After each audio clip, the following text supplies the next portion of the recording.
Welcome to SB Talks. Today is Tuesday, May 14th, and I am joined, as ever, by our trusty Chief Investment Officer, Nick Ryder. Welcome, Nick. Thank you, Vinny. Now, Nick and I have decided to get out early, ahead of the crowd, and record a pre-budget podcast. We know, given that there's so much that's already out there, either formally announced or speculated, we thought we'd take you through it as a warm-up act to tonight's budget. So sit back and enjoy. So, Nick, federal budget tonight. Let's start with what we know already. Yeah, so, as in prior years, a lot of what's going to be in the budget has already been sort of pre-announced. Kite flying.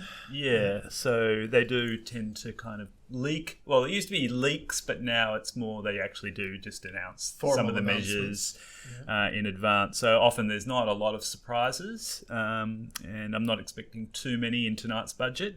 So what do we know? We know, for a start, we're getting the Stage 3 tax cuts. They're coming in 1 July. They were announced a few months ago. We talked about those on the podcast. So adjustments from what had been previously planned, a little less generous to the top marginal tax bracket, but still quite generous to the population as a whole. Yeah, and I think in addition to that, we'll probably see some other cost of living relief measures in the budget tonight. These we probably haven't necessarily been announced, but I think it's pretty clear from some of the comments that Jim Chalmers has made that there'll be something in there.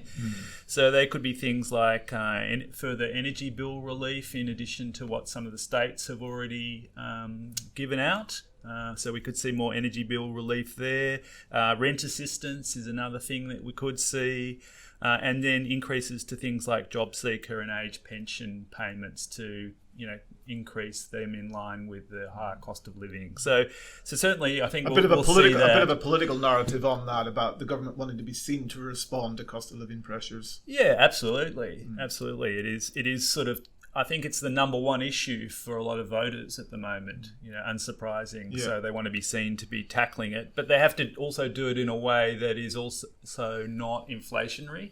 Which is impossible. It's impossible. Which is lovely. That's lovely right. In theory. Well, we'll get to that because obviously, as part of this, we got a feel for their projections in terms of inflation and the budget outlook as well. Yeah. The other thing we know, there's relief for HECS debt. So you might recall HECS was inflated at the CPI rate, and that was 7% last year. So that was quite a big increase for a lot of people. After a long period of time of having negligible indexation, it was a shock to the system. So they'll be handing back some money to that. I think it's something like $1.2 billion indexation credit. In total, it's $3 billion in the way they're changing the way that's calculated. Will that see a more lenient indexation coming through in 1 June? Is that how it will play out? Yeah, it's also backdated to last year as well. So I know my son's not happy about it because he paid off his HECS debt in advance. So. Right. So those that have still been there may be entitled to a credit? Yes, yeah. Okay. We also have the government splashing out about $11 billion on housing. So they have this plan. That's another big issue, obviously, for voters, the shortage of housing. So they have this grand plan to build 1.2 million homes up until 2030. So a lot of that money, I believe, is going to be handed out to the states as well to build. It's pretty hard to fathom cheaper housing. Yeah, affordable housing. It's housing. pretty hard to fathom the scale of what they're attempting to do there, and to think that they'll be able to do it efficiently. Maybe call me cynical, but I'd be concerned about. The very first thing you think about is the inflationary impacts and that through the housing sector, pressure on trade supply and things of that nature. Well, that's right. And of course, you have the states doing this massive infrastructure at the moment. So they're just crowding each other out. There's a shortage of workers and the states will be competing, with housing workers, building housing and building infrastructure. It's a bit of a trifecta because we've had the infrastructure, it's called road project, tunnels, very heavily, beginning to lead into the energy transition type infrastructure work, and then this on top of it. It's is there actually the labour supply there to bring this home? Well, some of the other measures they have is fee-free TAFE. So to try and encourage, I think 15,000 fee-free TAFE courses to encourage people to go into that, and apprenticeships. So there's money being spent there. They also want to encourage migration, skilled migrants, to help in the construction sector. So there's other measures that'll probably be revealed in the budget to help with that. Whether they're enough, 1.2 million homes sounds like a lot. It's ambitious. It's definitely ambitious, and I'm not trying to poo-poo the actual genuine good outcome there. If you could create more affordability for housing, but it's an ambitious goal that will take a lot of skill in executing. Yep. What else do we know? Future Made in Australia Act. Yes. Which is... getting a lot of headlines in recent weeks for some $1 billion per project seems to be the tickets that we're something writing. like that. They're up to 15 billion, I think, that's going to be allocated. That's what we know about. And that covers things like making solar panels, hydrogen projects, quantum computing, money for rare earths projects, lithium and graphite, which are both used for batteries. So there's a whole range of investment projects that are being backed by the government with this money. What's your take on that? Obviously, each one of those is a different project / ambition on itself, and been some question marks over the government's ability to have the skill set to pick the winners in some of these spaces, have the skill set to allocate the capital more efficiently than the private markets otherwise would. Yeah, I mean, I think you need to be cautious about that. Governments don't have a good track record of investing in these things and picking winners. And as Daniel Woods from the Productivity Commissioner talks about, people get addicted to grants, and then you can't take them away, because if you took them away, then that industry would collapse, as we saw with the car manufacturing industry in Australia. So I do think you have to be careful. That said, we are seeing places like the United States, where tonight I believe Joe Biden is going to announce quadrupling of tariffs or tripling of tariffs on Chinese electric vehicles. Right. So there's a whole lot of sort of competitive trade and industry policy going on around the world, including in the United States and Europe. So Australia's saying, well, we're just doing the same thing that other countries are doing. Not necessarily in a tariff mechanism, in a different way. Well, that's right. Subsidies and grants. Yeah, and I guess a lot of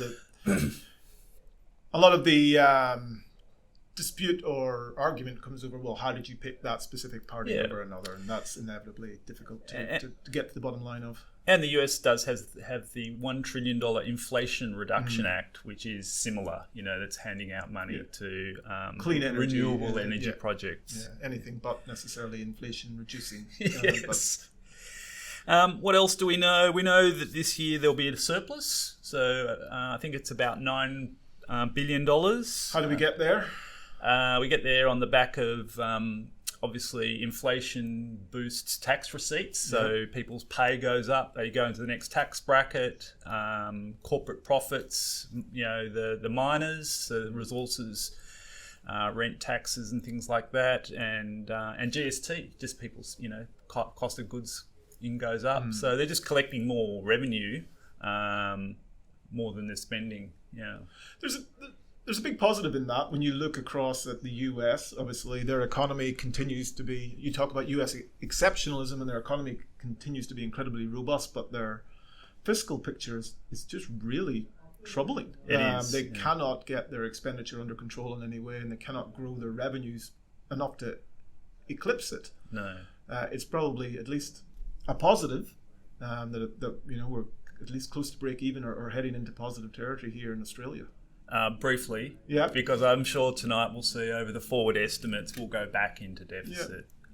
So that they will spend it away. They'll spend it quickly. And that is inflationary. If you're going from surplus to deficit, that's a fiscal impulse. That's inflationary, all else being equal. So it'll be interesting to see. As someone said, it's not so much the numbers, it's the footnotes that you want to see, because it'll all be predicated on what their iron ore forecast is, or their coal forecast over the forward estimates, whether that's realistic. And we've seen that very heavily in past budgets. Some of those assumptions have been heavily questioned or debated, and a very small adjustment in that iron ore forecast can have quite a dramatic impact on the break-even level of the federal budget. Yeah, actually they were reasonably cautious in prior years. They had iron ore going back down to around $75 a tonne, I think, and it's stayed well above that. So that's one of the reasons for the surplus this year.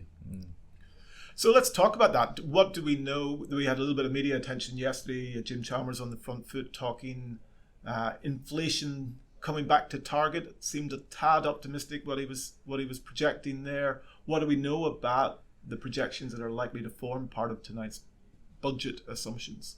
Yeah, I think it's, look, I'm not sure how these forecasts get generated, but it's quite surprising that the Treasury has put out inflation forecasts showing inflation gets back into the top end of the target band by the end of this year, whereas the RBA only last week updated its forecast and said it would take another year, so they don't have inflation getting back to within the 2 to 3% target range until December 2025, and that's on the back of that hot inflation number we got for the first quarter. And this is not likely to be a deflationary budget either. No, exactly. Yeah. So one wonders why there's a big difference between the Treasury and the RBA. And, is it just wishful thinking, really? We don't know. But, economists are not great at forecasting at the best of times, so we'll have to see. But I think it does seem a little bit unusual that they're spending money going back into deficit over the next year, and yet inflation is coming down. And mind you, we've had the state budgets in recent weeks, and they're all splashing money around as well. So if you actually add the federal government and the state government's sort of fiscal position together, it's actually, potentially it is inflationary. And the RBA will be sitting back, shuddering on the sidelines, likely sitting on their hands for some time to come, or potentially maybe adding a little fuel to the fire for the case of one or two more hikes. Well, markets, as we know, are pricing in a small chance of a rate hike now. And in the RBA meeting last week, they were certainly less dovish. They did consider a hike. I think the bar for a hike is reasonably high. So the two things they're looking out for are either consumer inflation expectations going up. So if consumers don't think inflation's coming down, then that will be cause for concern. The other thing they're looking for is if they come to the view in their own forecast, it's going to take longer to get inflation back down. As at the moment, as I said, it's going to come down kind of over the course of the next 18 months. But if they get the view that it's going to take even longer than that, then they'll hike again. Run out of patience and they'll feel the need to hike to do it. So it is quite a delicate balance. That's right. The narrow path, as we constantly talk about. We've managed to stay on it thus far, though, so we remain optimistic. Anything else speculated out there? Anything left field that you've sort of read? Or really most of it you think has been covered in the pre-announcements? Yeah, I mean, the other things, what have we missed? Defence spending, it's obviously very topical as well. $50 billion of additional defence spending over the forward estimates to take spending to 2.4% of GDP. So that's certainly something that's bit of a global trend there. Global trend, yeah. But apart from that, we'll just have to wait and see. Excellent. Well, we'll leave it there. We'll sit on tenterhooks as we watch the budget speech tonight. And thank you very much, as always, Nick. Thank you to all our listeners.